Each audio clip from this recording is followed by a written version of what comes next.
네, 안녕하십니까. 저는 경기도교육청 체육건강교육과 학생건강 담당 팀장이면서, 학생건강증진센터 센터장을 맡고 있는 전은경 장학관입니다. 오늘도 이렇게 귀한 강의에, 강사로 해주신 우리 선생님께 너무 감사를 드립니다. 그리고 우리 보건 선생님 이하 또 일반 선생님도 계시고, 다양한 선생님들이 계시는데요. 저희가 목요일마다 아주 훌륭하신 강사님들을 모시고 이렇게 강좌를 만들었습니다. 아직 들어오지 못하신 분 계시면 주변에 홍보해 주셔서 같이 참여할 수 있도록 안내해 주셨으면 좋겠습니다. 그리고 제가 계속 할 때마다 인사말을 하게 되는데요. 저희 참가자를 보니까 계속 어, 오셨던 분들이 계속 연이어서 와주시니까 되게 감사하더라고요. 나중에 완료되면 정말 이 개근상이라도 드리던가, 뭐 이게 정말로 열심히 하시는 분들이 정말 눈에 이렇게 익숙하게 들어와서 너무 감사합니다. 선생님들 학교에 있으면서 여러 가지 고민과 그런 부분들을 이렇게 연수 받으면서 다 해결되는 그런 시간이 되었으면 좋겠습니다. 오늘은 치과에 관련해서 또 이거 강의 외에도 궁금한 사항 있으면 선생님들께서 많이 이제 질문해 주시고요. 또 여러 가지로 이 1년을 겪게 되면은 뭐 치과학, 뭐 의학, 또 약학, 또 뭐 간호학, 또 무슨 한의학 여러 방면에서 궁금증들이 다 해소될 거라고 생각합니다. 또 아울러 여기 교육청에서 또 참여해 주신 우리 장학사님과 또 주무관님께 또 감사드립니다. 저는 인사말을 이렇게 대체하고요. 이제 금요일 같은 목요일이잖아요. 내일부터 이제 쉬시는데 오늘 연수 받으시고 또 연휴 동안 아주 행복한 시간을 갖기 바랍니다. 그리고 5월은 또 감사의 달이어서 또 감사하는 마음으로 인사말을 대신하겠습니다. 선생님들께 감사하고 선생님들이 계셔서 저희도 이렇게 일할 수 있게 됩니다. 감사합니다. 네, 안녕하세요. 예, 소개받은 김준우라고 합니다. 예, 말 잘 들리시나요? 네, 잘 들립니다. 네, 그러면 이제부터 오늘 강의를 진행하도록 하겠습니다. 예, 안녕하세요. 잠시만요. 예, 죄송합니다. 예, 안녕하세요. 저는 경기도 연천군 김치과에서 근무하고 있는 김준우라고 합니다. 예, 저는 현재 경기도 치과의사의 치무의사를 맡고 있고요. 저희 병원의 특징이자고 하면 저희 병원이 1978년부터 한 지역에서 지금까지 이제 진료를 하고 있습니다. 그래서 이제 제가 사실은 여기 경기도 교육청에서 강의를 해달라고 해가지고 제가 거의 어린이나 미성년자 환자는 거의 안 보고 저희 병원은 주로 이제 70대 이후에 이제 노인분들이 이제 많이 오시는데요. 제가 이분들이 좀 어렸을 때부터 이런 걸 알았으면 얼마나 좋았을까 하는 내용을 중심으로 이제 진행을 하고 또 이제 선생님들을 대상으로 제가 이제 강의를 하다 보니까요. 제가 이제 유튜브를 많이 보는데 유튜브에 너무 많은 내용들이 있더라고요. 그래서 어떤 거는 좋지만 어떤 거는 이제 그 비전문가 입장에서 봤을 때 이게 좋은 정보인지 아니면 나쁜 정보인지 이걸 이제 좀 구분이 어려울 정도로 굉장히 좀 좋은 정보인 가면을 쓰고 있는 그런 정보들이 많아서 제가 이제 논문을 좀 중심으로 이제 선생님들한테 필요한 그런 지식들을 이제 정리를 해 보았습니다. 저희 병원은 경기도 연천군에 있고요. 직선거리로 북한하고 15km 떨어져 있는 곳에 있습니다. 그래서 이제 저희 옆에 있는 철원에 가서 이렇게 보면 이게 이제 DMZ거든요. 그래서 이 GP가 이렇게 보이고 그래서 이렇게 숲을 건너서 보이는 곳이 바로 북한입니다. 그래서 이제 그렇게 굉장히 접경 지역에서 근무를 하고 있습니다. 예, 저쪽 이건 북한에서 이제 그 선전 뭐 이제 그런 그 포스터 같은 게 보여서 제가 사진을 찍은 거고요. 저 어렸을 때 교과서에 보면 철마는 달리고 싶다 뭐 이렇게 써 있었던 그곳이 바로 저희 지역, 예, 경원선이 지나가는 연천군입니다. 이건 저희 병원이고요. 예, 오른쪽이 한 10년 전까지만 해도 오른쪽이었는데 제가 새로 간판을 해서 이제 지금 왼쪽처럼 보이고 있습니다. 저희 아버지와 같이 이제 진료를 하고 있고요. 제가 저희 저희 아버지랑 같이, 아버지도 치과 의사예요. 아, 네. 아, 네. 오늘 뭐 한다고 카톡에 구강 뭐 상식? 네. 오늘 3시부터 최정희 한다고. 선생님,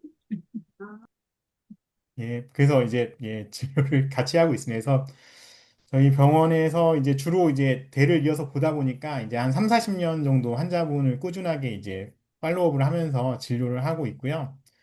예, 그래서 이제 제가 주로 하는 진료는 틀니 쪽을 주로 진료를 하고 있고요.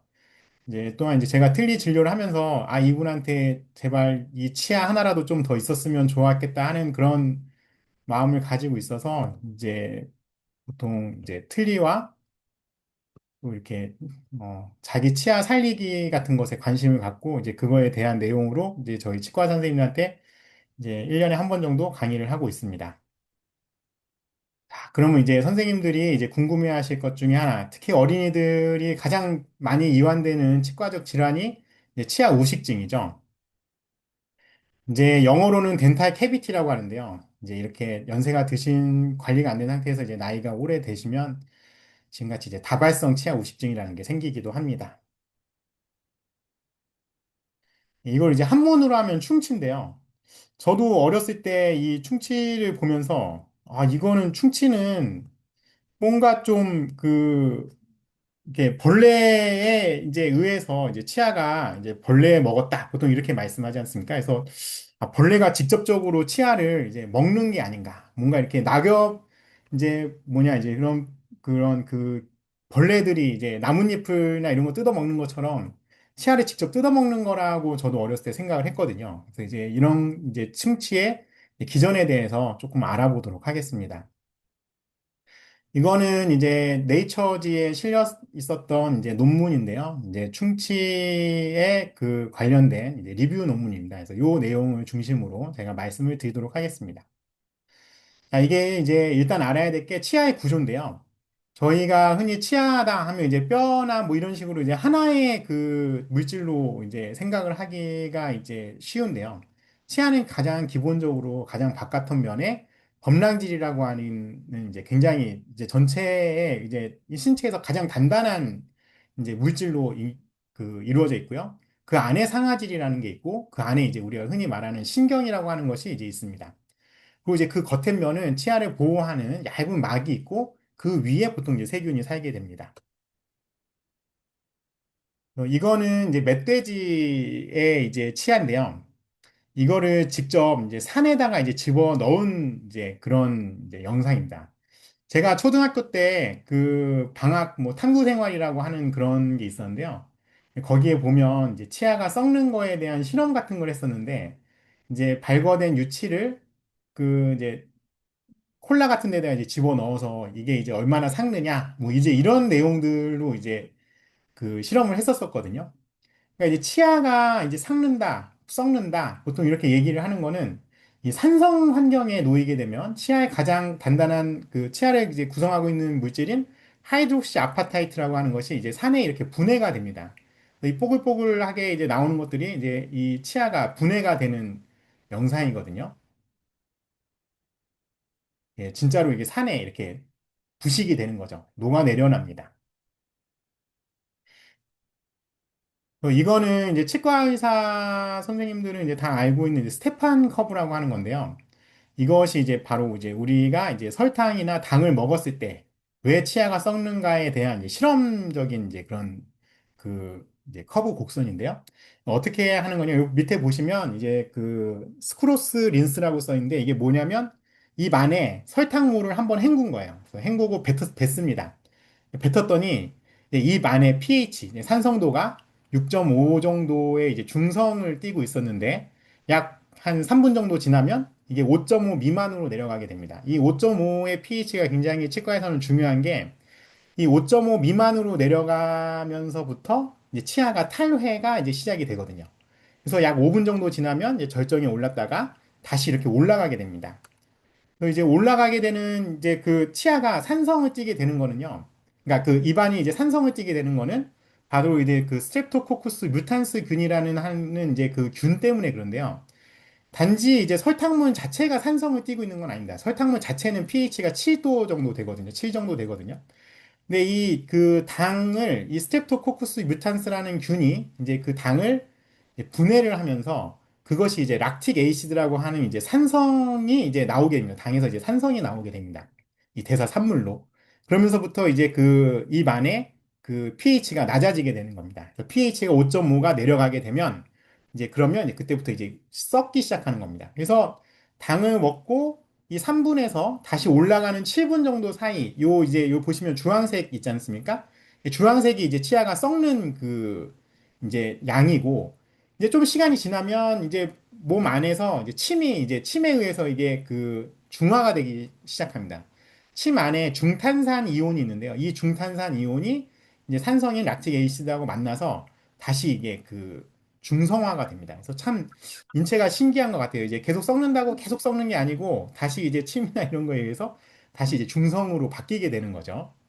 예, 그리고 이제 이렇게 되면서 이제 이제 침 안에 있는 칼슘이나 인산 같은 것들이 그 탈괴된 치아의 표면에 다시 붙게 돼서 이제 리미네랄라이제이션이라고 하는 그런 과정을 겪게 됩니다. 그래서 이제 우리가 이제 그 긴 세월을 살면서도 그래도 치아를 유지를 하고 살 수 있는 거는 바로 이 미네랄리제이션이라고 하는 그런 과정을 거치기 때문에 이제 다행히도 이제 그 다시 이제 재강화가 돼서 상했다가 재강화가 됐다가 상했다가 재강화가 됐다가 이런 과정을 계속 평생에 걸쳐서 반복을 하게 되는 거죠. 여기서 잠깐 이제 침의 역할에 대해서 말씀을 드리겠는데요. 이제 침은 보면 아까 말씀드렸던 것처럼 침 안에 중탄산 이온이 있기 때문에 이 산성으로 가게 되면 이 중탄산 이온이 그 산성 이온하고 만나서 다시 이제 중성을 이제 해서 이제 중화 기능이 있고요. 또 이제 입 안에 이제 그러니까 침 안에 칼슘이나 인산 같은 이온이 있기 때문에 이제 그 탈해됐던 치아가 다시 이제 강화가 되는 거거든요. 그래서 이제 우리가 침이 많이 나오게 되는 침샘이 혀 안쪽에 그 아랫니 안쪽에 보면 이제 거기가 침샘이 이제 있어서 우리가 이렇게 혀로 이렇게 건드려 보면 그쪽에 계속 침이 조금 조금 나오지 않습니까? 그래서 그쪽에 칼슘 이온이 많이 있기 때문에 치석이 또 그쪽에서 또 좀 잘 생겨요.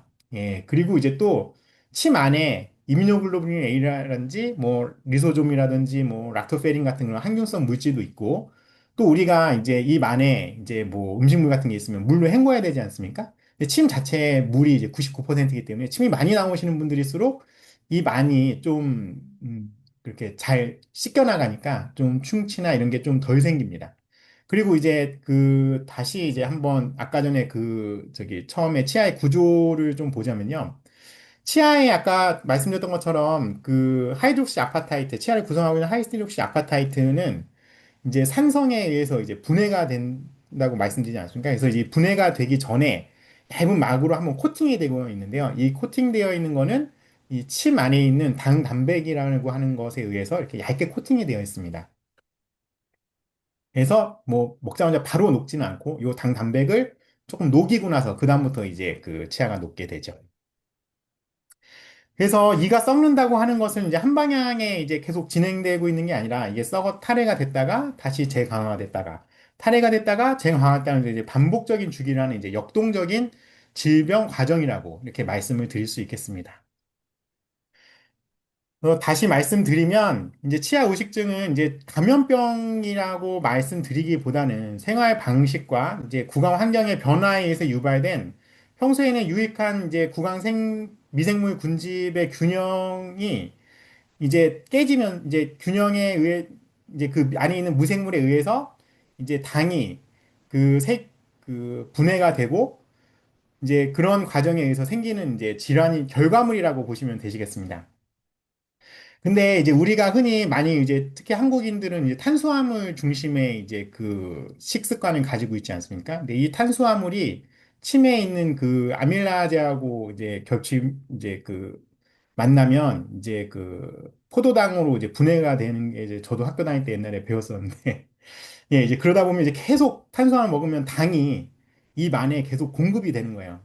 그러면 이 당이 또 세균하고 만나서 계속 산이 생기고 그러니까 이제 저도 지금 생각해보면 학창 시절에 이제 뭐 쉬는 시간에 이렇게 매점에 가서 빵 같은 거 하나 사 먹고 이러지 않습니까?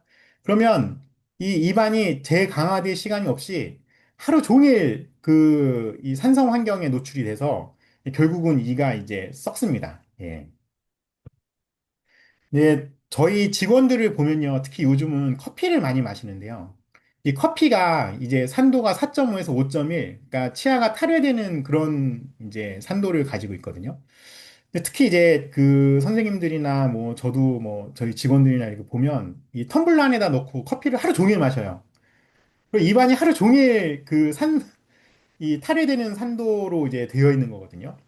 이게 굉장히 제가 요즘 보면 큰 문제라고 생각해요. 그래서 이제 병원에 오시는 특히 젊은 20, 30대 여자분들을 보면요. 치아가 굉장히 탈해가 심하게 진행되어서 마모가 많이 되어 있는 경우가 많습니다. 또 이제 아침에 이제 사과 같은 거를 많이 드시고 오시는데요. 저 어렸을 때 뭐 특히 뭐 코미디 프로그램 같은 거에서도 보면 뭐 뭐지 뭐 과일은 살 안 쪄 뭐 과일은 뭐 괜찮아 막 이런 식으로 많이 말 이제 그런 잘못된 정보를 많이 이제 줬었는데요. 이제 기본적으로 이제 사과 같은 경우는 특히 이제 많이 저희 병원 그 오시는 환자분들도 보면 밥을 먹고 이빨을 닦고 출근하는 차 속에서 사과 같은 거 한 조각씩 먹고 이런 경우가 되게 많더라고요. 그래서 그렇게 되면 이를 닦는 게 크게 의미가 없어져 버립니다. 그래서 입 안에 다시 산도가 높은 음식을 집어넣고 예, 그거를 또 닦지도 않고 이제 장시간 있다는 거는 이제 그 시간 동안에 계속 이제 썩어 나가는 거죠. 또 이제 딸기 같은 경우는 의외로 이제 pH가 이제 그 뭐 이렇게 낮지가 않은데요. 이 딸기 같은 경우는 대신 이제 당이 많기 때문에 이게 이제 입안에서 오래 있으면 결과적으로는 이제 이가 썩게 되는 거죠. 그래서 이제 이런 달달한 과일, 뭐 산도가 높은 사과나 뭐 레몬, 뭐 특히 요즘은 뭐 또 이렇게 디톡스 한다고 레몬수 같은 거 많이 드시더라고요. 이런 것들이 다 이제 치아를 이제 썩게 만듭니다. 그리고 이거는 이제 술들인데요. 이제 그 남자분들 같은 경우 이제 저도 그렇지만 이제 맥주집 같은 데 가서 맥주를 먹지 않습니까? 이제 제가 어렸을 때 아까 탐구 생활에서 그 콜라에 대해서 말씀드렸는데 저는 콜라가 그때 이제 그 썩는 게 콜라가 달아서 썩는 줄 알았었어요.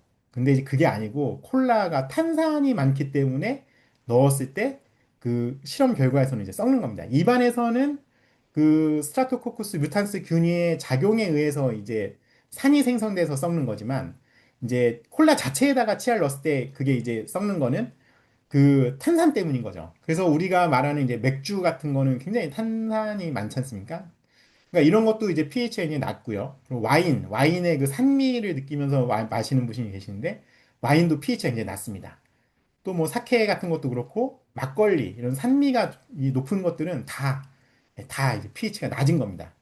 제가 소주를 보니까 소주는 뭐 약 알칼리성이라 그러더니 소주는 또 이렇게 기성는 거는 큰 연관이 없더라고요. 대신 소주는 알코올이기 때문에 입안에 알코올이 들어가면 입 안이 잘 마릅니다. 그래서 이제 침에 의한 그 중화작용이나 이 씻긴 효과를 나타낼 수가 없기 때문에 술을 많이 드시는 분들도 보면 입 안의 상태가 그렇게 좋지는 않습니다. 자, 이거는 이제 입 안에 이제 치아를 이제 건조를 시켜서 이렇게 보는 건데요. 이게 이제 보시면 멀쩡하지 않고 이제 썩기 시작하는 치아인데요. 여기 그 왼쪽 요 아래 여기 약간 희끄무리하게 보이는 여기가 바로 이제 초기 의식이 진행되는 자리. 우리가 이제 전문적으로는 백반증이라고 말하는데요. 요게 탈회가 시작되는 부위가 이제 이렇게 사진에서 보입니다. 그래서 이게 심해지면 탈회가 많이 진행이 되면 이제 제일 겉에 있는 면인 이제 범랑질이 무너지죠. 그럼 이제 여기 음식물 찌꺼기가 이제 끼기 시작합니다. 그래서 이제 오른쪽 위에 보면 여기 약간 검게 보이죠? 이거는 이제 음식물 찌꺼기가 껴서 이제 거기가 검게 보이는 겁니다. 그래서 이제 제가 인터넷에서 사실은 이 강의를 준비하면서 이제 충치의 이제 정의의 치아 오식증의 이제 그 정의에 대해서 이제 찾아보니까 이제 부끄럽지만 이제 치아의 범랑질이 손상되어 그 아래 상아질과 치수에 충치가 생기는 질환이라고 그렇게 써 있더라고요. 그래서 저도 이 이야기 듣고 이게 도대체 이게 무슨 뜻인가? 우리 농담 삼아서 말하는 뭐 운명의 데스티니 같은 이야기가 아닌가 이제 이렇게 생각이 되었는데요. 제가 정확하게 말씀을 드리자면 치아 우식증은 구강 내 당분을 섭취하는 세균이 생성하는 산으로 인해서 치아 범랑질에 무기질 분해가 일어나면서 발생하는 질환 이렇게 말씀드릴 수 있겠습니다. 예, 그래서 이제 이 아까 말씀드린 것처럼 가장 겉에 것이 이제 그 붕괴가 되고 그 안에 음식물 같은 게 들어가면 그 음식물이 산화되면서 이제 검게 보이는 겁니다. 그래서 실제로 제가 충치를 제거를 해보면 이제 그 꺼멓게 보이는 경우는 그렇게 많지는 않은 것 같아요. 예, 약간 갈색빛을 나고 있거든요.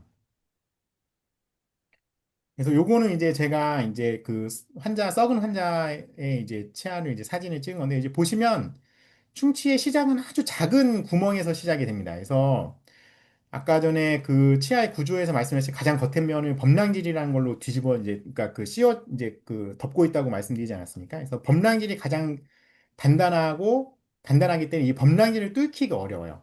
그래서 범랑질을 뚫고 나서 그 안에 상아질이라고 하는 곳에 이제 그 치아 우식이 이제 진행이 되면요. 그 밑에는 더 넓게, 더 크게 이제 번지게 됩니다. 그래서 요 겉에를 살짝 제거를 해보면 안에는 이렇게 좀 더 크죠. 예, 그래서 제가 이제 병원에 오시는 환자분들한테 아, 여기 썩었다라고 말씀을 드리면 아, 이렇게 조그만 건데 이거 치료해야지 되나요? 이런 말씀을 많이 하세요. 근데 이제 저도 이제 이거를 치료해야 되는 우식인지 아닌지 항상 이제 고민을 하는데요.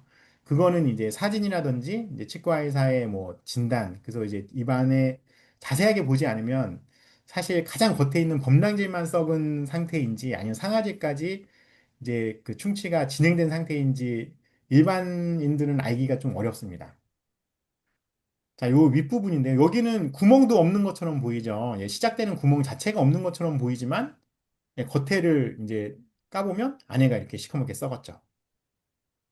제가 좀 더 이제 자세하게 사진을 보여드리면, 자, 여기 보시면 가장 겉에는 있는 범랑질. 예, 범랑질의 우식이 생겨서 일단 딱 뚫기만 하면 그 안에 있는 상아질은 보시는 것 같이 이제 넓게 우식이 진행이 되기 시작합니다.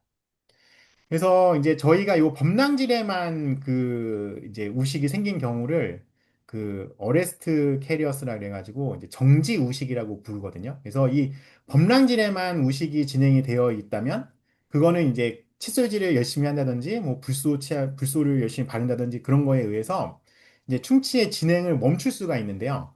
일단은 범랑질이 뚫리고 상아질에 도착하게 되면 그때부터는 멈추기가 굉장히 어렵습니다. 그때부터는 치료를 하셔야 됩니다. 자, 그래서 이제 보시면 제일 왼쪽에 이제 건강한 치아, 아까 전에 이제 이 CEO 보면 하얗게 보이죠? 이 하얀 게 아까 말씀드렸던 것처럼 이제 백반증. 이제 거기에서 이제 천장이 무너지게 되면 보시는 바와 같이 이제 에나멜 그 범랑질 우식증이 진행이 되고요.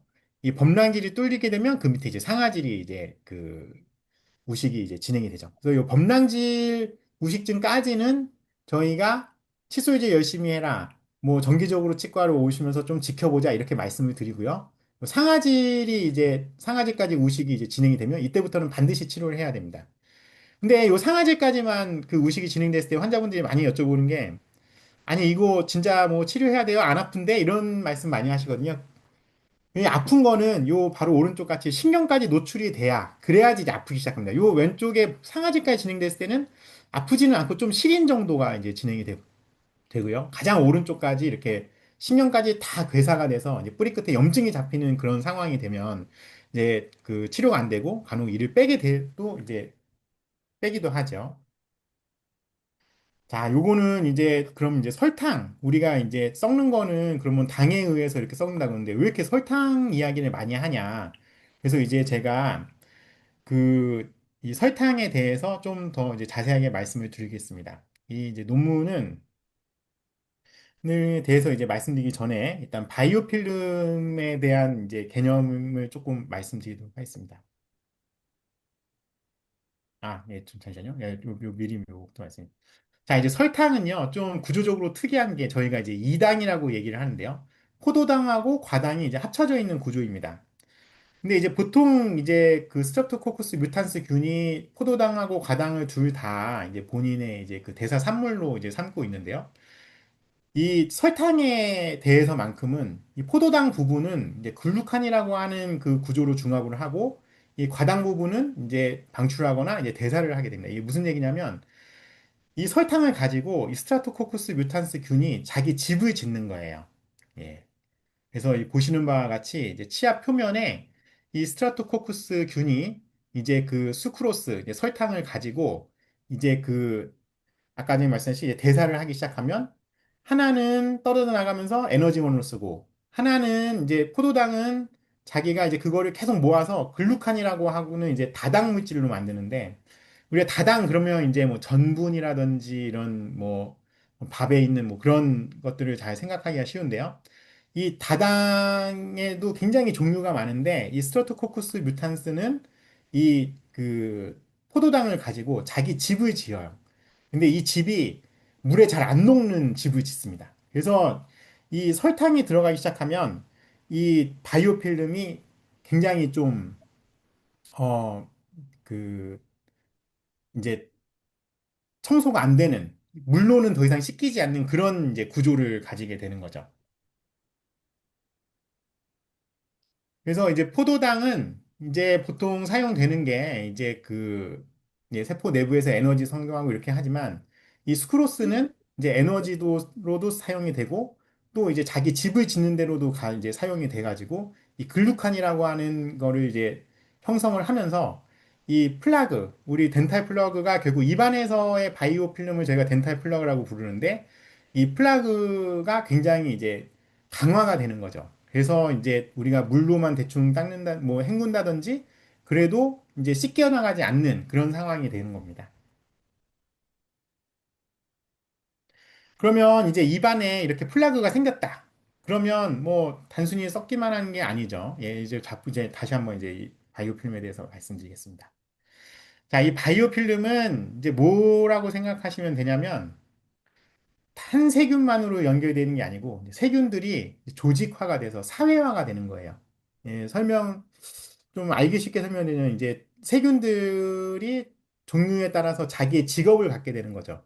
우리가 그냥 혼자서 이 야생에서 살면 살아남기가 쉬울까요?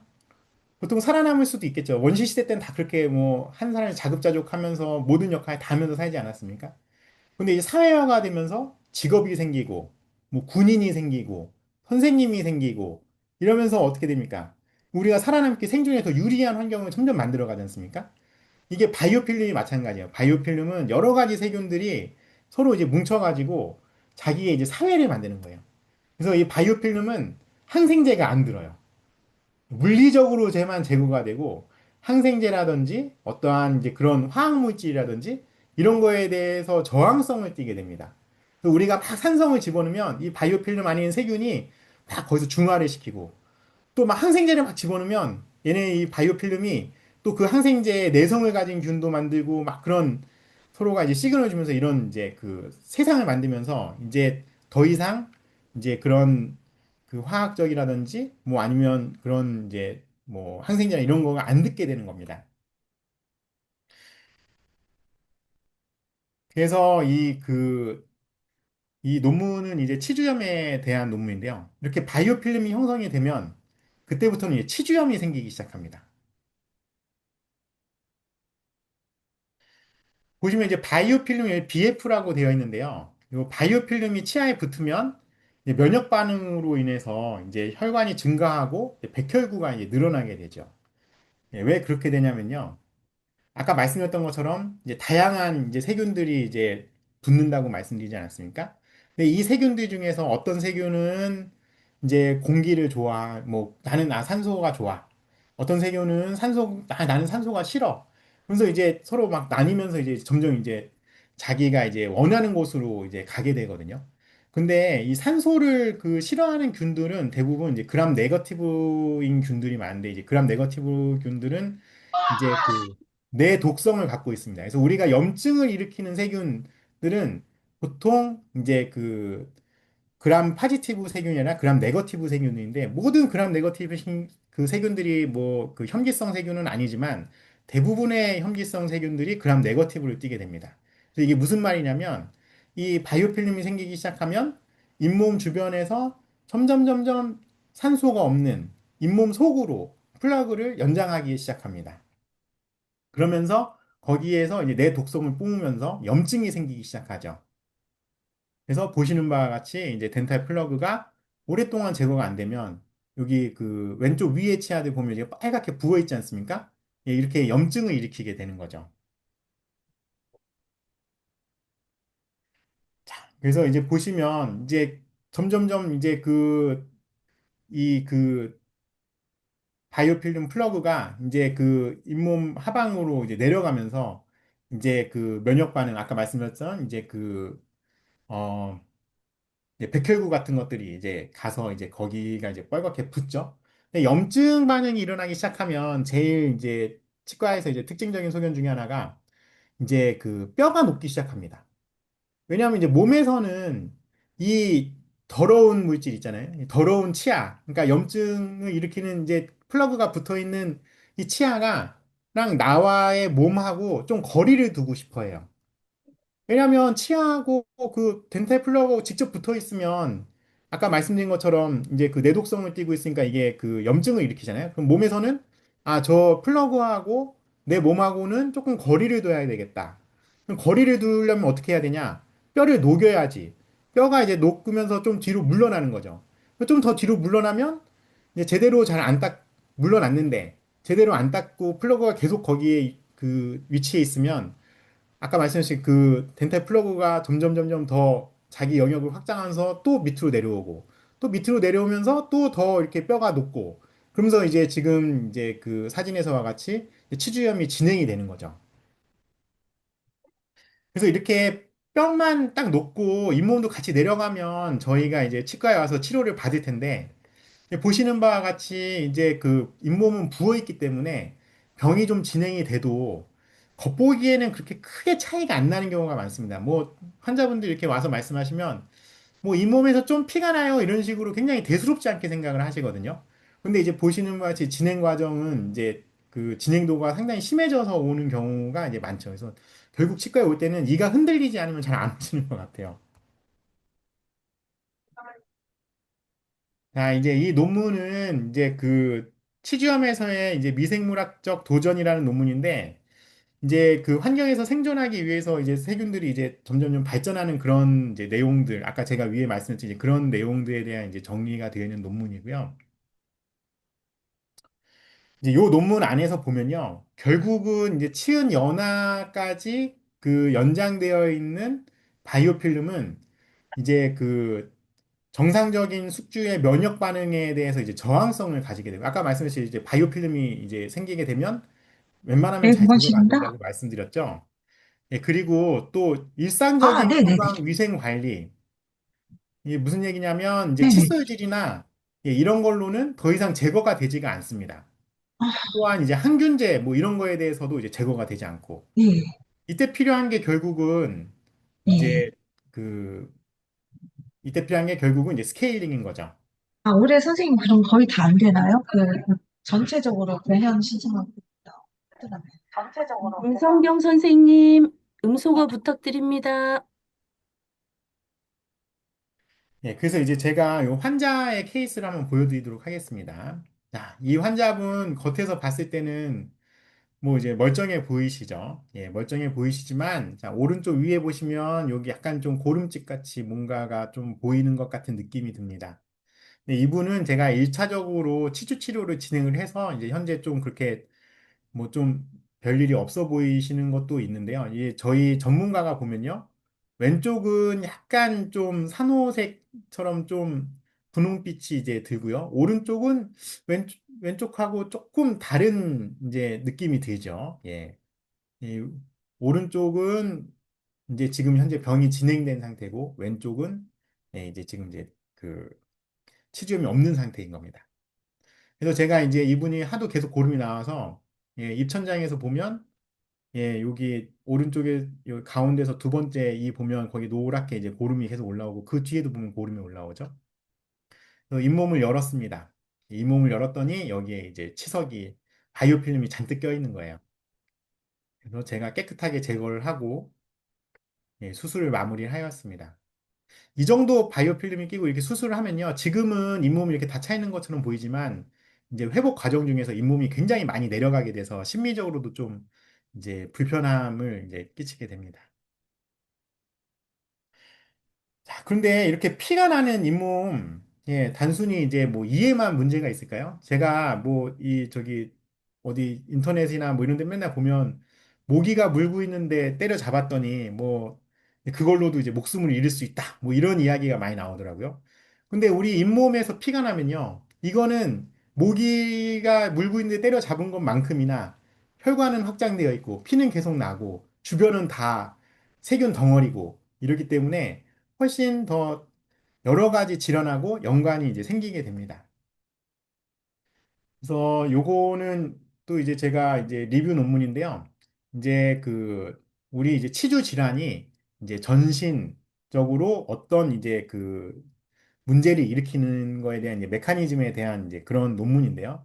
뭐 그런 메커니즘 다 이제 설명드리기보다는 간단하게 이렇게 말씀드리면 이제 우리 치주병이 그 뇌에 가면 알츠하이머, 뭐 또 치주 뭐 이렇게 그 뭐 폐병, 뭐 이렇게 뭐 지방간, 뭐 대사 이상, 당뇨, 뭐 심혈관 질환 또는 이제 뭐 사산이나 뭐 이런 그런 조산, 뭐 저체중아, 체중아 뭐 이런 것도 일으키고 염증성 장질환 또는 뭐 류마티스성 뭐 그 골염 이런 것들을 다 일으킨다고 합니다. 그래서 이런 것들은 다 이제 뭐 실험적 그 논문으로 다 밝혀진 거고요. 저희 그 질병관리청 국가건강정보 포탈에도 이제 이렇게 가서 보니까 이 내용에 대해서 상당히 자세하게 써 있더라고요. 그러니까 우리가 치주병이 없어야지 되는 거는 단순히 입안의 건강뿐만 아니라 전신 건강을 이제 지키기 위해서도 잇몸에 염증이 없는 그런 이제 깨끗한 잇몸을 가지고 있어야 된다. 이제 이렇게 말씀드릴 수 있겠습니다. 자, 그럼 이제 어떻게 해야 할까? 예, 이제 궁금하죠. 예. 자, 이거는 이제 유럽 치주학회에서 나온 이제 그 논문인데요. 이제 여기에서 말하는 이제 스테이지 3 레벨의 클리니컬 프랙티스 가이드라인이라고 하는 거는 이제 최고 수준의 가이드라인이라고 하는 겁니다.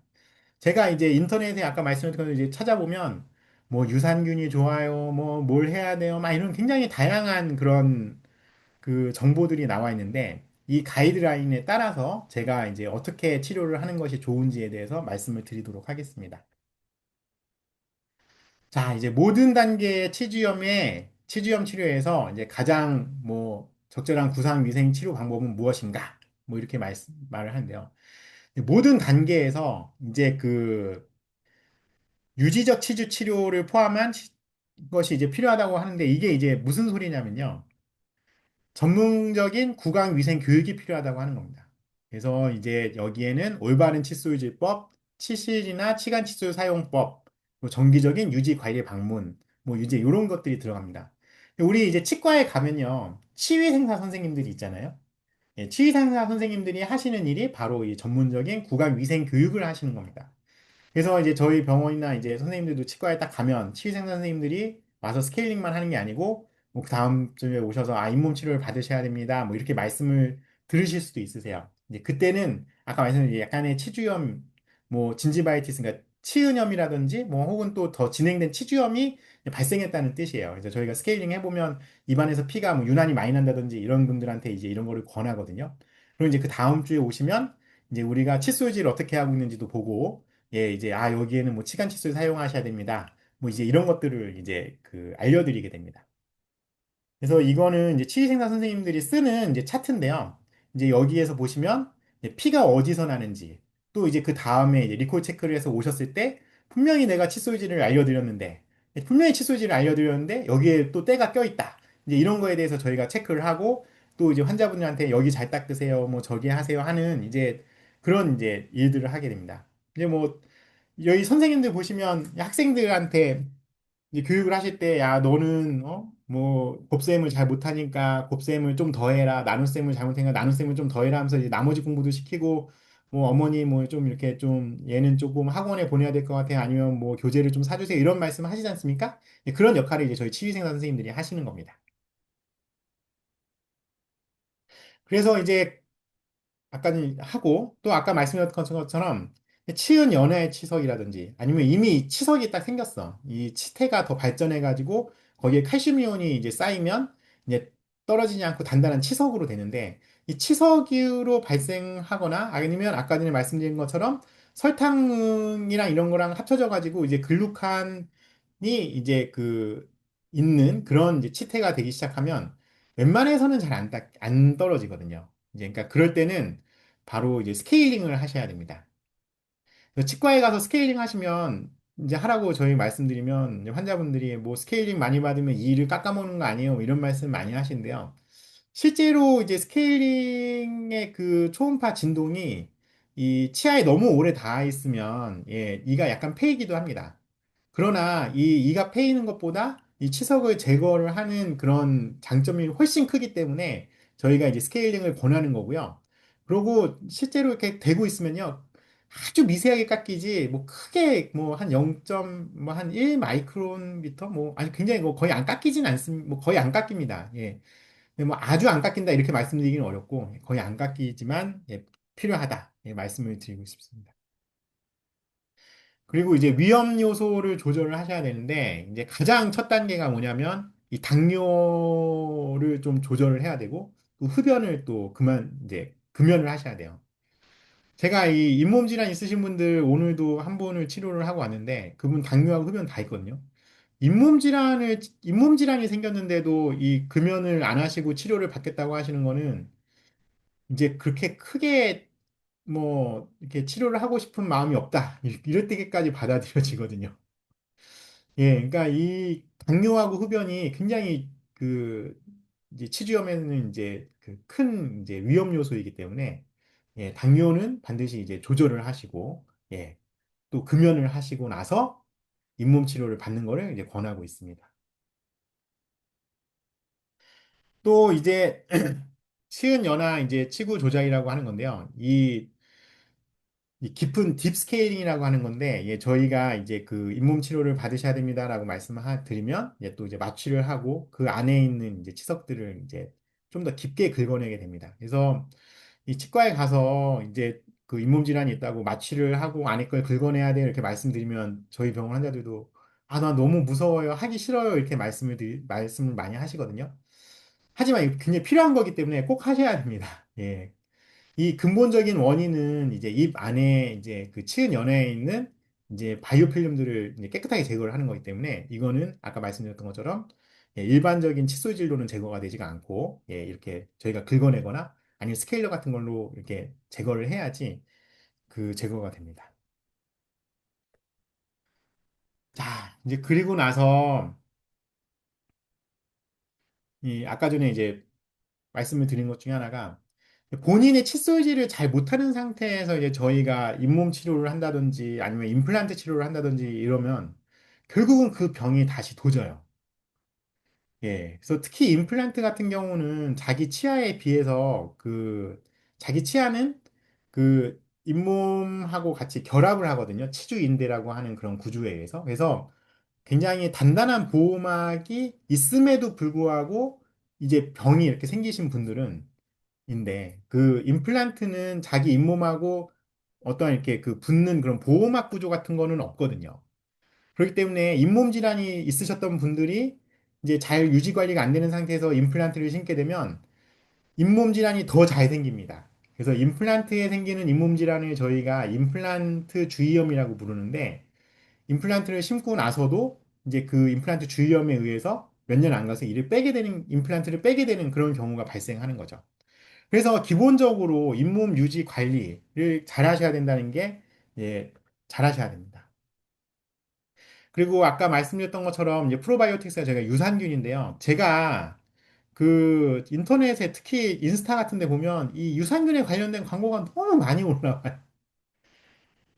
근데 이 저희 치주학회에서도 이 저기 나온 이 논문인데요. 이 유산균으로 뭐 먹으면 잇몸도 다시 막 다 재생이 되고 막 이렇게 얘기를 하는데 이 기본적으로 잇몸 질환은 아까 말씀드렸던 것처럼 거기에 있는 바이오필름을 제거하지 않으면 이게 개선되지가 않기 때문에 이 유산균이나 이런 약 같은 것만으로 절대 개선이 되지 않습니다. 그래서 잇몸약 뭐 이런 것들 저희 광고가 굉장히 많이 나오는데 저희 치과의사 사회에서는 잇몸약을 판매하지 말아야 된다 이런 말까지 나올 정도거든요. 왜냐하면 잇몸 질환이 있으면 치과에 와서 일단 치료를 받고 보조적인 도구로 이런 거를 좀 사용하시는 거는 뭐 그래도 뭐 100번 양보해서 효과가 있을 수도 있겠다 이렇게 생각을 하는데요. 잇몸약만으로 혹은 유산균만으로 내가 뭐 어떠한 질병 상태를 개선시키겠다고 하는 거는 전혀 이 말이 안 되는 거기 때문에 예, 그 이런 것들은 굉장히 지양하셔야 됩니다. 예, 그래서 이 유럽 치주학회에서는 뭐 쓰는 게 뭐 전혀 뭐 도움이 되지 않는다라고까지 말을 하기 때문에 예, 잘 이거에 대해서 이해를 하시고요.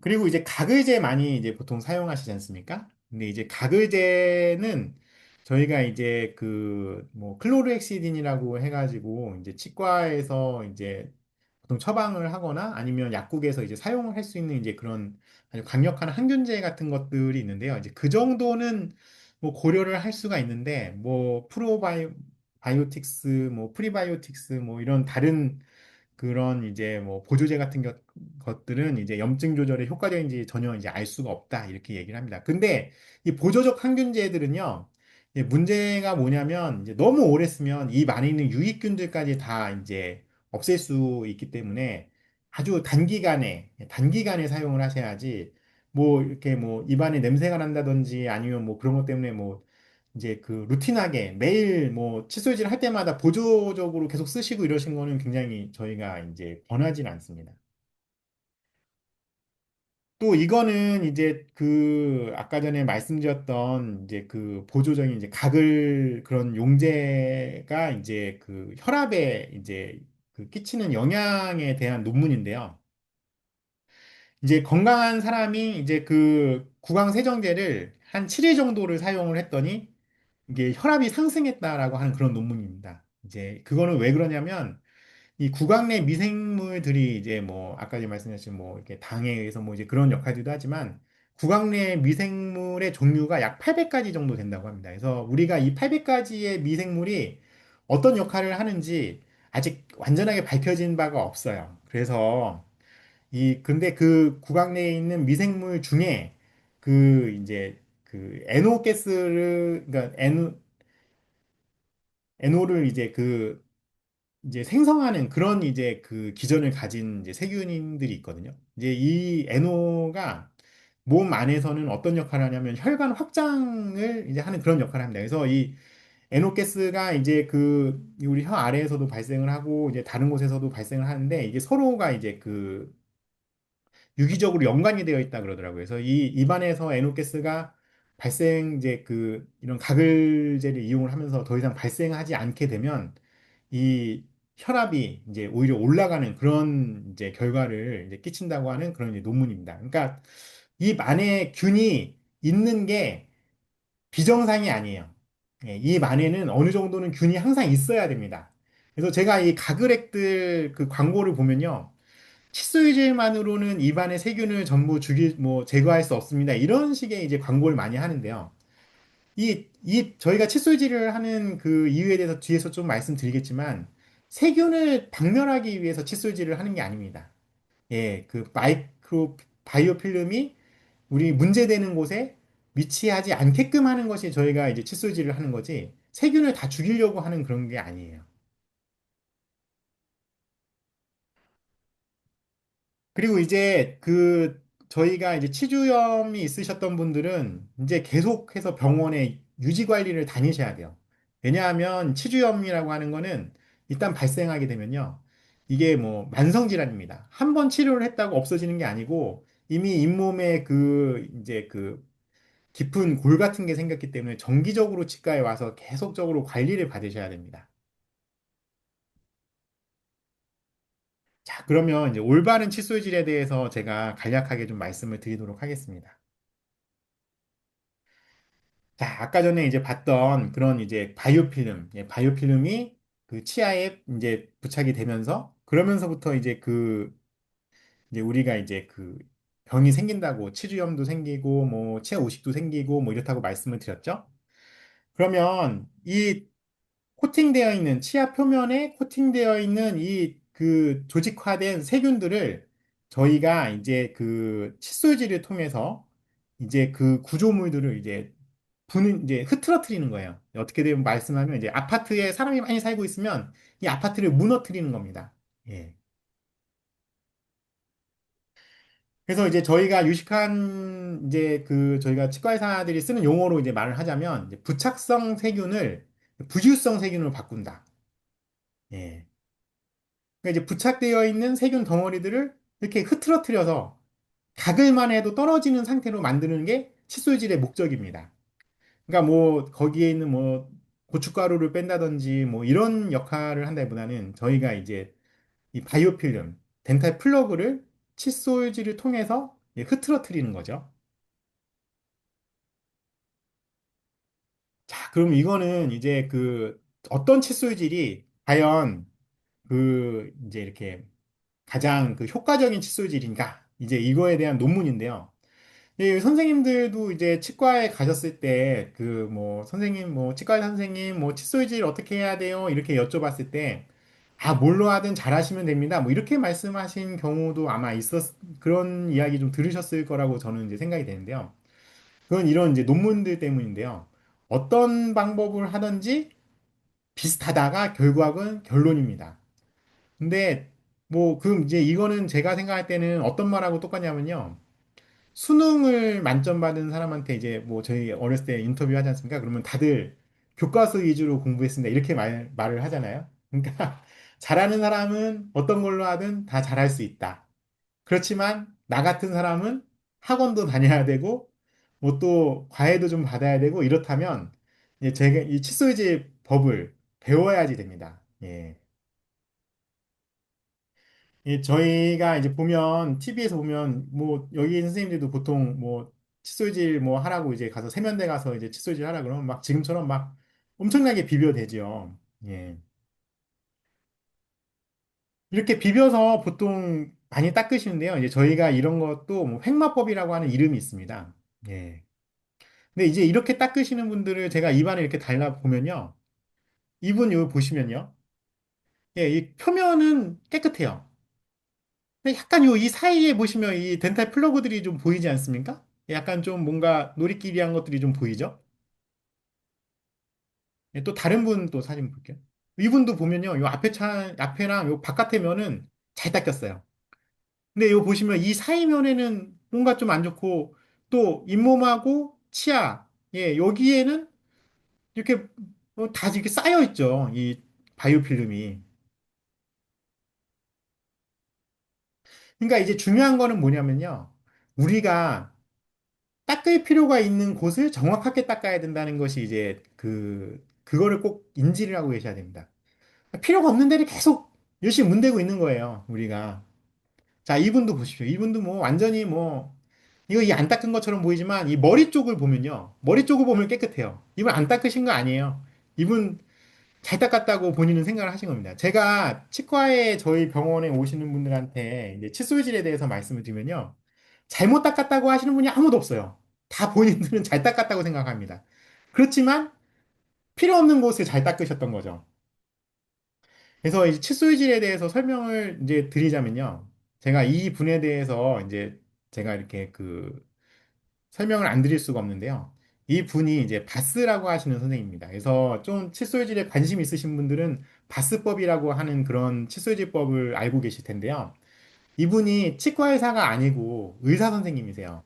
근데 이 의사 선생님이 이제 기생충학자이시고 이제 이 세균에 대해서 굉장히 관심을 많이 갖고 있었는데 이 보니까 이 칫솔질법을 보니까 이 닦아야 될 때는 안 닦고 이 세균이 많이 있는 곳은 안 닦고 이제 이상한 곳만 닦고 있는 거예요. 그래서 이분이 발명하신 게 바스법이라고 하는 법을 발명을 하셨습니다. 이제 결과적으로 이제 제가 이제 그 칫솔질을 하셔야지 되는 부분은 바로 이 진지벌 썰커스라고 하는 부분이거든요. 치아와 잇몸하고 만나는 이 경계. 이 경계에 이 덴탈 플러그 바이오필름이 쌓이고 또 이 부분에 바이오필름이 있을 때 이 잇몸 질환이 일어나는 겁니다. 왜냐하면 치아는 그러니까 몸하고 외부하고 이 노출되어 있는 유일한 이제 구조물이거든요. 그러니까 치아 안쪽을 보면 뼈나 뭐 이런 혈관이 다 지나가고 바깥쪽은 이제 우리 외부에 노출되어 있는 거지 않습니까? 그러다 보니까 이 치아와 잇몸과 치아가 만나는 이 부분이 염증이 생기면 아까 전에 말씀드린 것처럼 이제 치주염이 생기는 거거든요. 그래서 이 진지벌 썰커스라고 하는 이 부분을 타겟팅 시켜서 열심히 닦아주셔야 됩니다. 보시는 바와 같이 그래서 이제 이를 닦으실 때 치아의 이솔지를 향하는 게 아니고 잇몸 방향을 향해서 이 덴탈 서커스라고 하는 부분을 이제 잘 닦아주셔야 돼요. 근데 이곳을 닦을 때 저희가 흔히 쓰는 이제 많이 이제 시중에 많이 나와 있는 이런 미세모라든지 이런 거를 가지고 닦게 되면요. 사실 잘 안 닦여요. 우리가 설거지를 할 때 보면 이 물 안에다 불려놓은 접시를 닦을 때는 우리가 철수세미를 안 쓰지 않습니까? 보통 저도 이제 쓸 때는 뭐, 뭐 이렇게 뭐 스폰지 같은 거를 이용해서 많이 닦는데요. 이 스폰지를 이용해서 닦았을 때 이 그릇에 미끄덩한 것이 잘 없어지는 이유는 이 스폰지와 그릇하고 닿는 그 접촉 면적이 넓기 때문인데요. 그래서 항상 칫솔을 고르실 때는 이 접촉 면적이 넓은, 그러니까 칫솔 모가 많은 그런 칫솔을 골라서 이제 사용을 하셔야 됩니다.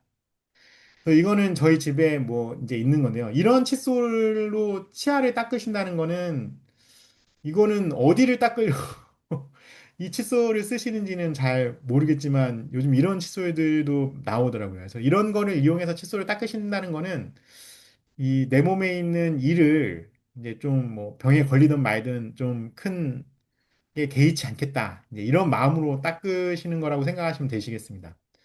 뭐 안 닦는 것보다야 낫겠지만 이제 이런 칫솔로는 치아를 제대로 닦을 수가 없어요. 그래서 제가 가지고 있는 칫솔하고 비교를 해보니까 이거 도대체 이 뭐 한 번에 5개 정도를 닦으려고 하는 것 같은데, 예, 이런 이렇게 큰 칫솔로는 닦으시면 안 되고, 작은 칫솔로, 머리가 작은 칫솔로 내가 닦아야지 되는 위치를 잘 생각을 하면서 그 위치를 닦는 예, 그런 칫솔을 고르셔야지 되고요. 예. 이거는 이제 칫솔질을 한 건데요. 칫솔질만으로는 이제 보통 평균적으로 42% 정도까지의 이제 플러그만이 이제 제거가 된다고 합니다. 이게 무슨 말이냐면 칫솔질만으로는 아무리 잘해도 이제 60점 정도밖에 안 나온다는 거예요. 그러면 내가 좀 더 덴탈 플러그를 잘 제거를 하고 싶다. 그러면 보조적인 도구를 사용을 하셔야 됩니다. 그 가장 보조적인 도구는 아까 전에 그 논문에서도 나오는데 이제 유럽 치주학회에서도 치간 칫솔을 권하고 있습니다. 우리가 보통 여기서 이제 치실 쓰시는 분들도 많을 텐데요. 치실을 쓰시면 이 가운데가 이제 치실 사용을 하는 건데요. 치아의 구조가 동그랗게 생긴 것만 있는 곳이 아니고 오목하게 생긴 곳이 있거든요. 특히 치아 사이에 오목하게 생긴 구조물들이 이렇게 있습니다. 그래서 여기는 닦이지가 않아요. 여기에 쌓여 있는 덴탈 플러그들은 닦이지가 않습니다. 근데 아까 말씀드렸던 것처럼 치아 사이, 또 잇몸 주변, 이제 이런 데가 잘 닦여야 되는데, 막상 잘 닦여야 되는 곳을 굳이 치실까지 사용을 했음에도 불구하고 잘 안 닦이는 건 좀 섭섭한 일이죠. 그래서 이제 저희는 치간 칫솔을 권하고 있고요. 이거는 예, 칫솔과 치간 칫솔의 이제 비교하는 겁니다. 자, 이렇게 덴탈 플러그가 이렇게 쌓여 있다고 생각을 하시고, 예, 치실을 이용을 해서 예, 밀면 예, 플러그가 이렇게 잘 닦이지가 않죠. 뭐 덩어리들은 나옵니다. 뭐 이제 큰 덩어리, 음식 찌꺼기나 이런 것들은 나오는데 우리가 제거를 하려고 했던 플러그는 잘 제거가 되지가 않죠. 그때는 보시는 바와 같이 이제 소를 이용해서 닦아줘야 그래야지 이제 덴탈 플러그를 제대로 잘 제거를 할 수가 있습니다. 그리고 이거는 치간 칫솔을 사용하는 그 영상인데요. 제가 이 치간 칫솔을 이제 사용을 하시라고 환자분한테 많이 말씀을 드리면 약국에 가시면 뭐 스몰, 뭐 S 다양한 사이즈의 그런 치간 칫솔이 이제 있는데요. 이 치간 칫솔이 들어갈 때는 약간 뻑뻑한 느낌으로 들어가야 됩니다. 그래야지 닦여요. 그래서 약간 뻑뻑한 느낌의 치간 칫솔을 이용해서 이 치간 사이를 닦아주셔야 됩니다. 그리고 이제 치약을 저희가 권할 때 보면 뭐 무불소를 써야 돼요, 뭐 고불소를 써야 돼요, 막 이런 거를 많이 물어보시는데 기본적으로 충치 예방을 위해서는 불소 함량이 높은 치약을 쓰셔야 됩니다. 그래서 불소는 의 역할은 약간 하이드록시 아파타이트라고 하는 우리 치아의 구조에 OH 기운을 이제 불소하고 치환이 되면서 플루오아파타이트라고 하는 것을 만드는데요. 이것은 녹는 그 pH가 한 10배 정도 강한 산에 이제 녹기 시작하거든요. 그리고 또 이 재강화를 촉진, 아까 말씀드렸다시피 그 칼슘하고 인산 그 이온이 다시 치아로 돌아가야 되는데 이 과정에서 불소가 촉매 역할을 합니다. 그렇기 때문에 치약은 반드시 불소가 있는 치약을 저희가 이제 권하고 있습니다.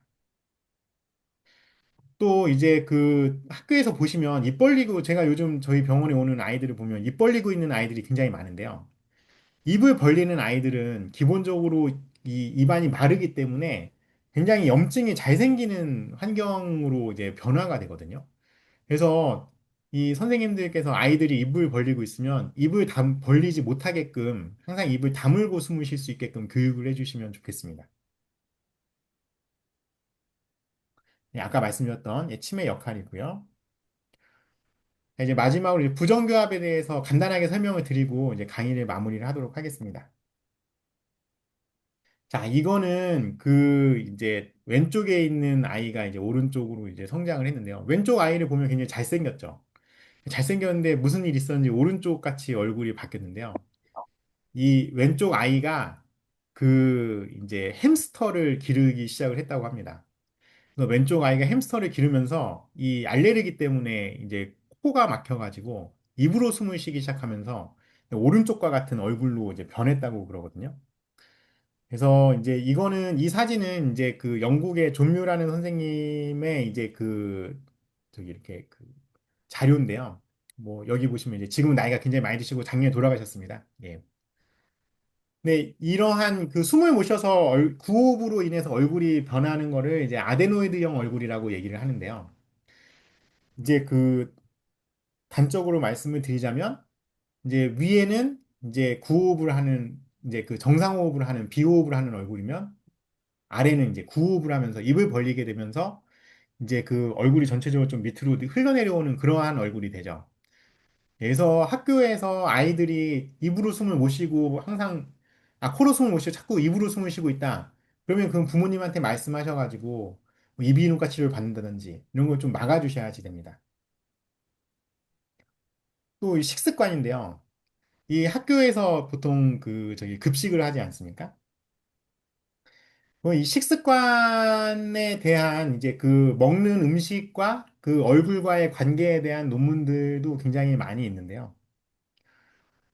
이 사진을 보시면 이거는 이제 3대를 쭉 찍은 사진인데 이 왼쪽에 있으신 분은 인도 본토에서 살다가 이제 오른쪽으로 미국으로 이민을 와서 이제 왼쪽에 인도에서 먹던 그런 어떤 질긴 음식을 이제 더 이상 먹지 않고 이제 미국에 이제 그런 부드러운 뭐 햄버거라든지 뭐 이런 음식을 먹으면서 이제 얼굴의 변화에 이제 세대에 걸친 이제 얼굴의 변화를 이제 나타내는 사진인데요. 보시는 바와 같이 이제 딱딱하거나 이제 그런 음식들을 안 먹으면 이 턱의 발달이 이렇게 촉진이 되지가 않아가지고 아래턱이 굉장히 약한 얼굴로 자라나게 됩니다. 또 이제 자세도 이 굉장히 얼굴에 많은 영향을 끼치는데요. 특히 요즘 이제 휴대폰 같은 거 하면서 앞으로 이렇게 얼굴을 빼고 있는 애들 많지 않습니까? 이 얼굴을 빼게 되면 이 이런 사진과 같이 이제 고개를 들고 이렇게 얼굴 빼다 보면 이 이마는 좀 뒤로 넘어가고 예 이제 얼굴이 이제 코는 보시는 것 같이 이제 그 약간 매부리 코 같은 게 생기고 또 이제 이렇게 빼게 되면 이 턱이 뒤로 빠지면서 예 지금 오른쪽과 같은 그런 이제 좀 안 좋은 얼굴로 이제 변하게 된다는 거죠. 그래서 이제 오늘의 이제 정리를 하자면요.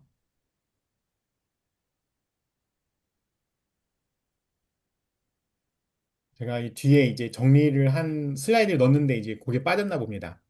학교에서는 저희 선생님들이 칫솔질, 특히 칫솔질 하는 습관을 좀 그 아이들에게 그 가질 수 있도록 만들어 주시고 또한 이제 이제 그 수업 시간 도중에 아이들이 입을 벌리고 있다든지 아니면 턱을 괴고 있다든지 아니면 휴대폰을 보면서 너무 이 얼굴을 빼고 있다든지 이러한 일들이 좀 없게끔 예, 옆에서 잘 도와주시면 아이들이 좀 더 건강한 구강 환경을 가지고 성장하는 데 도움이 될 거라고 생각을 합니다. 예, 강의를 들어주셔서 감사합니다. 네, 감사합니다, 선생님. 강의 잘 들었고요.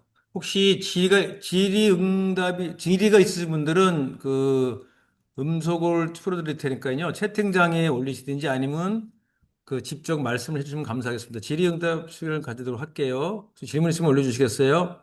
말씀해 주시거나. 혹시 질의응답이 있을까요? 없을까요? 예, 질의가 있으신 분들은 저기 채팅창에 올려주시거나 아니면 직접 말씀하셔도 됩니다, 지금. 예. 선생님 강의 너무 좋아가지고 특별히 질문이 없는 것 같습니다. 너무 감사드리고요. 채팅창이 활성화되지 않고 있습니다. 네? 채팅창이 활성화되고 있지 않습니다. 지금요? 네. 채팅창이요? 그래요? 잠깐만요.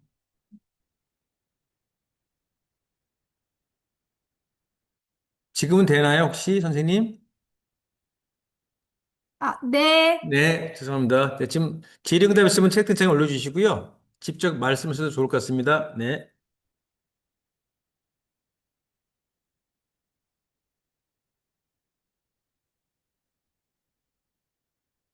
없을까요?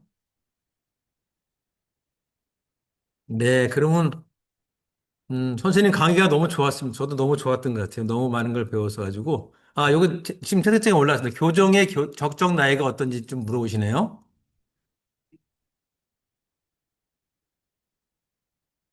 네, 강사님 답을 좀 해주시면 좋겠습니다. 교정의 적정 나이는 어디가 몇 살이 좋은지가 지금 올라왔습니다. 예, 제가 정말 그 죄송한 이야기지만 교정은 이제 제가 하고 있지를 않아가지고요. 네, 다음번에 이제 저희 준비되어 있는 강의 중에 교정에 대한 내용을 말씀해 주실 선생님이 계시거든요. 그래서 제가 이건 저의 전문 분야가 아니기 때문에 제가 이렇게 저한테 들으시는 것보다는 다음번에 한 번 더 질문해 주시는 게 좋을 것 같습니다. 저도 이게 항상 교정의 적정 나이에 대해서 이제 저도 고민인데요. 이게 환자의 그 부정교합의 유형에 따라서 나이가 좀 다르거든요. 그래서 뭐 아래턱이 저발달이 되었는지 아니면 뭐 이제 아래턱이 과발달이 되었는지 또 성장을 이용해야 되는지 아니면 성장을 이용하지 않아도 되는 상황인지에 따라서 사실은 굉장히 다양한 변수가 있기 때문에 요 제가 조금 더 구체적으로 좀 말씀을 드려야 될 것 같아요. 그래서 제가 환자분들이 오시면 이제 약간 부정교합의 기미가 보인다.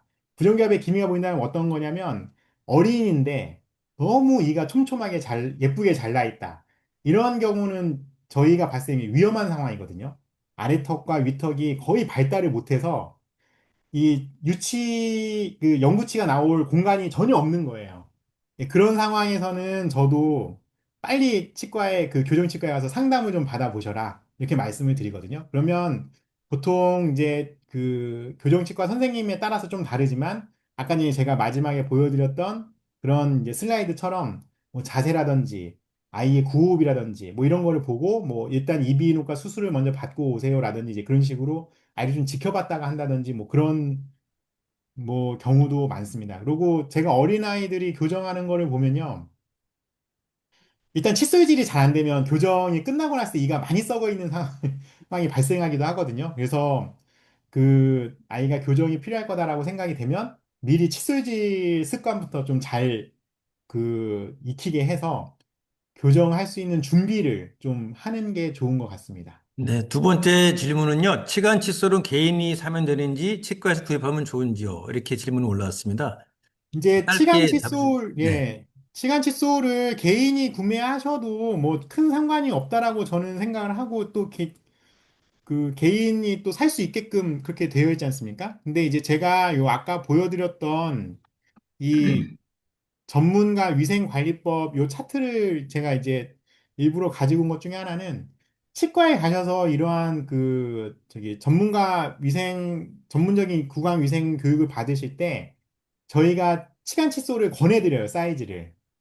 그 웬만한 치과에서는 다 아마 하실 겁니다. 그래서 이 치간 칫솔이 요런 사이즈가 그 환자분한테 맞습니다라고 정한 그 사이즈를 그 위치에 쓰시는 게 중요합니다. 그래서 저 같은 경우도 보통 환자분들 보면 한 두 가지 정도, 많으면 세 가지 정도 사이즈의 치간 칫솔을 권하거든요. 그래서 그 치간 칫솔의 사이즈를 그 위치에 쓰시는 게 좋습니다. 네. 그리고 턱 관절 장애 시 치료법을 알려달라고 올려주셨는데요. 짧게 좀 아, 알려주면 좋겠습니다. 예, 네. 이 턱관절 장애가 제가 오늘은 준비를 하지 않았는데 음.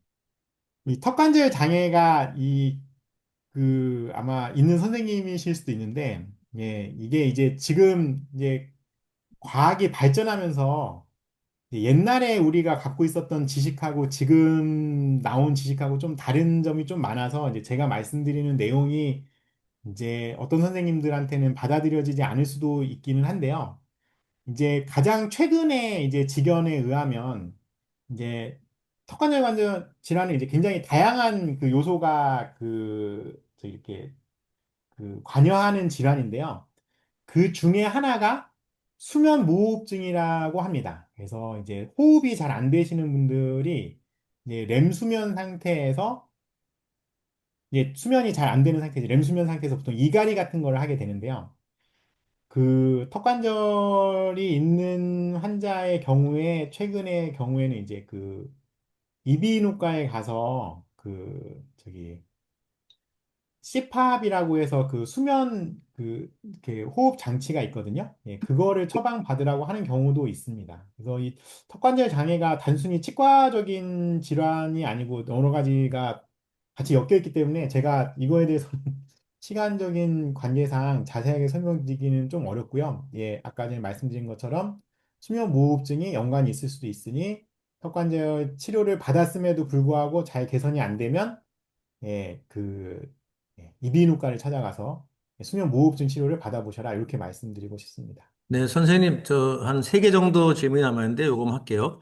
잇몸이 많이 내려간 경우 어떻게 해야 될까요? 이런 질문도 올라왔네요. 네. 예, 잇몸이 많이 내려간 경우는 이미 그 잇몸 질환이 이제 많이 진행이 된 상황이고 아까 말씀드렸던 것처럼 이제 그 염증이 가라앉으면서 이가 더 많이 드러나 보이게 되죠. 그래서 잇몸이 많이 내려간 경우에는 크게 방법이 없습니다. 예, 그래서 잇몸이 많이 음, 내려간 경우에는 그거를 개선을 시키기보다는 그걸 유지하시는 게 되게 중요합니다. 음, 굳이 이거를 꼭 어떻게 치료를 하셔야겠다고 생각을 한다면 저희가 뭐 이를 발부하고 잇몸 이식을 해서 뭐 보철적인 치료로 마무리한다든지 뭐 그렇게 진행을 하고 있고요. 뭐 아니면 교정을 통해서 치아를 정출시켜서 뭐 뼈를 같이 오늘은 좀 데리고 오고 이런 식으로 유급차겠습니다. 이제 진행을 하고 있습니다. 수도 예. 기온은 잇몸이 많이 태양 내려, 음소거 네. 부탁드릴게요. 태양. 네. 네. 그래서 잇몸이 많이 내려간 경우에는 뭐 그거를 어떻게 다시 되돌리기보다는 일종의 그 나이가 드는 노화로 받아들이시고 그걸 유지하는 데 더 신경을 쓰셔야 된다. 이렇게 말씀드리고 싶습니다. 네, 선생님, 그 바스 칫솔법과 회전법은 많이 다른가요? 하고요. 치간 칫솔 추천 부탁드려요. 요거만 좀 네. 마무리하겠습니다. 그 바스 칫솔법은 이제 아까 말씀드렸던 것처럼 이제 나온 지가 한 100년 정도 된 법인데요. 이제 칫솔질의 역사를 보면 처음에는 이제 횡마법이라고 해가지고 막 문대는 그런 거를 이제 말씀드렸죠. 그래서 어린아이들한테는 이제 폰즈법이라 그래서 이제 그 치아를 이렇게 돌리면서 닦는 그런 법을 저희가 권해드렸었는데 이제 처음에 이제 폰즈법이나 뭐 횡마법으로 이렇게 닦다 보니까 잘 안 닦이는 부위가 눈에 보인 거죠. 잘 안 닦이는 부위 첫 번째 이제 치아 사이. 치아 사이를 닦으려고 하니까 이제 회전법이 나타난 거죠. 그래서 이제 우리는 보통 어렸을 때 회전법으로 많이 교육을 받았었는데요. 회전법으로는 치아 사이가 어느 정도 약간 닦이는 정도고요. 하지만 아까 말씀드렸던 것처럼 우리가 진짜 닦아야 되는 그 진지발 서커스 쪽은 회전법을 통해서 닦이지가 않습니다. 회전법을 이렇게 보시면 알겠지만 거기는 아예 닦을 생각을 안 해요. 예, 그래서 이제 바스법을 이제 나온 겁니다. 그래서 잇몸 질환이 좀 있는 경우에는 바스법을 쓰고 뭐 그렇지 않으면 뭐 행마법이나 회전법을 쓰라고 이제 저도 학교 다닐 때 배웠었는데 제가 이제 그 환자들을 보다 보니까 칫솔질이 일종의 습관이에요. 그래서 6세까지는 폰즈법으로 쓰다가 갑자기 영구치가 나오면 그때부터 회전법을 쓰고 이렇게 되기가 굉장히 어렵더라고요. 그래서 지금은 어린아이부터 다 이 바스법을 가르치는 쪽으로 이제 음. 권장을 하고 있습니다. 네. 자, 이제 마지막 두 개의 질문만 하고 마무리하도록 하겠습니다.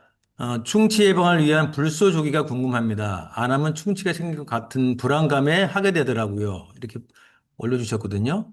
네, 이거에 답을 좀 주시고. 저 밑에 있는 치간 칫솔 사용을 해서 잇몸 상처로 염증이 생기는 경우는 사이즈가 문제인지 요거랑 이제 같은 그 이제 저기라고 생각이 돼서 일단 치간 칫솔에 대해서 먼저 말씀을 드리면요. 치간 칫솔을 이제 그 넣고 이제 이쑤시개 쓰듯이 막 빠르게 왔다 갔다 거리시면 잇몸에 상처가 날 수가 있죠. 근데 아까 전에 제가 보여드렸던 영상처럼 천천히 대고 밀어 넣었다가 뺐다가 밀어 넣었다가 뗐다가 하면 대부분은 염증이 생기지가 않고요. 그리고 저희 병원에도 간혹 치간 칫솔 썼다고 잇몸에 염증이 생겨서 치간 칫솔 못 쓰겠다고 하시는 분들이 간혹 오세요. 근데 그런 분들은 대부분 그 치아 사이, 치간 사이에 그 치은 그 연화, 그러니까 잇몸 속에 그 플라그가 남아있는 경우가 대부분입니다. 그래서 염증이 있는 곳에 부어있는 곳에 치간 칫솔을 써서 그게 이제 아픈 경우가 많습니다.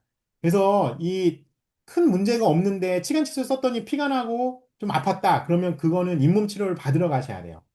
예, 잇몸 치료를 받는 그 받으러 가야 되는 사인입니다.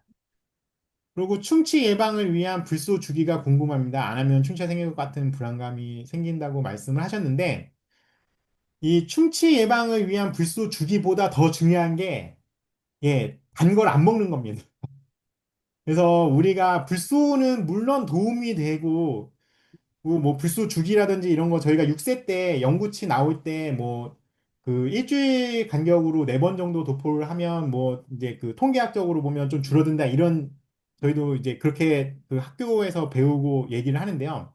어떠한 이런 것들은 이제 그 전 국민을 대상으로 하는 구강보건, 그러니까 그런 쪽의 이야기지 개별적인 사람으로 봤을 때는 크게 안 맞을 때가 좀 있더라고요. 그래서 이 불소를 하게 됐다고 마음을 놓고 이 사탕이나 이런 거를 물고 잔다든지 이러면 굉장히 문제가 큰 것 같아요. 그래서 제가 봤을 때는 가장 중요한 게 식습관입니다. 그래서 아이들이 그 특히 이제 저는 이제 저희 아이가 이제 한 명은 중학교 1학년, 한 명은 초등학교 4학년인데요. 저희 학교에 병원에 오는 애들이고 뭘 보면 애들은 보호자나 어른들이 안 사주면 먹을 수가 없어요. 예, 그래서 과자라든지 사탕이라든지 아이가 아무리 좋아해도 절대 그, 그 최소화 시키셔야 됩니다. 그리고 혹시라도 먹게 됐으면 이 먹는 시간을 최대한 짧게 하셔야 됩니다. 그래서 이 사탕 같은 경우는 입안에 담아 있는 그 시간이 절대적인 시간이 굉장히 길지 않습니까? 녹여서 먹어야 되니까. 그러니까 저는 사탕은 굉장히 그 진짜 문제가 있다고 생각을 하고요. 그리고 뭐 이렇게 떡 같은 그런 이렇게 그 그렇게 쫀득쫀득 입안에 달라붙는 그런 음식들은 이 입안에 달라붙어 가지고 굉장히 그 산도가 이 그 pH가 5.5 아까 말씀드린 스테판 곡선 그 하방에 있는 시간이 굉장히 길거든요. 그러니까 그런 쫀득쫀득한 그런 캐러멜 같은 뭐 마이쮸 같은 것들은 제가 이제 아이들이 먹으면 안 된다 이렇게 말씀을 드리고 있습니다. 네, 감사합니다. 오늘 유익한 정보 너무 감사드리고요. 또 질문에 대한 꼼꼼히 대답해 주시는 거 너무 감사드립니다. 아, 이제 제가 설문 작성 링크 올려드리니까 참석하신 교사님들은 좀 작성 좀 꼭 부탁드리고요. 오늘 선생님 너무 감사드립니다. 마지막으로 선생님 다시 한번 감사 박수 한번 보내드리도록 하겠습니다. 감사합니다. 네, 네, 감사합니다. 이것으로 경기 건강 온스쿨 5강을 마치겠습니다. 여러분들 안녕히 가십시오. 감사합니다. 네.